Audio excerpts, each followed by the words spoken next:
Coming to the pharmacy business which I represent, it's as Shamila was talking about the opportunity part, I think we've been able to address that opportunity pretty well, because if you look at in the last 2.5 years, means about precisely in about 850 days, we have been able to open 700 new retail outlets. So that's practically if you take working days into account, we have opened pharmacy a day. So that's a kind of a record in itself which we have done.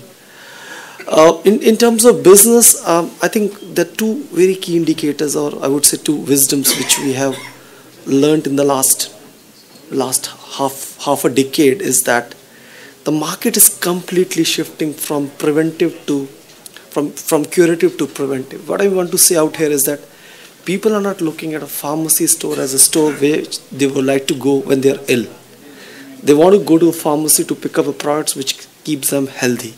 That's what we call it, a preventive care. So we have seen a surge in the sales of products which are more in preventive in nature. And a very case in point is the multivitamins. Now, if you look at my sales growth in the multivitamins in the last couple of years, we have grown by at least 140%. So that's something which is not a doctor writes, it's something which you yourself go and ask for it and buy this product. And the story is similar in kind of other products, like to give you a very small example, we all know lasan is good for our cardiac health because it actually controls our cholesterol level in the blood.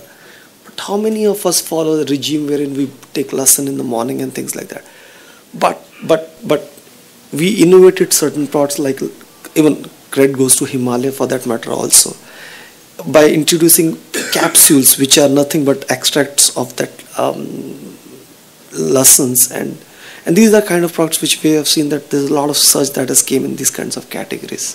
So that's one development which we have started in the last couple of years. Second thing is, when I talk of a pharmacy, let me tell you, we are not different than any other retail business. We are like any other retail business, where we have also seen that the half of the battle is getting customer into the store, and the half of the battle is servicing the customer. So if a doctor writes 6 tablets of amoxicillin to a customer, we can't do a cross-sell or upsell.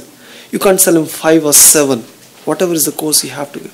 So what we say is that, what we have seen is that in the last couple of years is that when customer walks into our store, he expects much more than that. And that's precisely the reason that we have been able to move from a pharmacy store to a wellness store in terms of our store layout, store design, store experience. So all of a sudden we have seen the rise of categories like personal care, skin care, hair care, even OTC products, baby care for that matter. And I was talking to a very senior executive in one of the leading baby care organization, and he said, look at the baby boomers of my like 70s or 80s. When you have a baby right every year or alternate year, and that's after 4 or 5 babies you close the family. Nowadays, if you look at the pattern, you have a 1 baby or max 2 baby. Even if you have 2 babies, double income couples, there's a difference between 2 kids, and that's the time you really spend money on baby. And pharmacy is one such format which is being looked upon as a very preferred segment, a format for buying baby care. Similar things we have came across in categories like personal care, skin care. Wow, hair colors all of a sudden came from a blue, and it's become one of the star categories for us. Anti-aging, anti-acne, fairness. So these are the categories which we've seen that is lot happening on the pharmacy side. So these are the 2 major insights which we have learned in the last 4 or 5 years working a pharmacy business.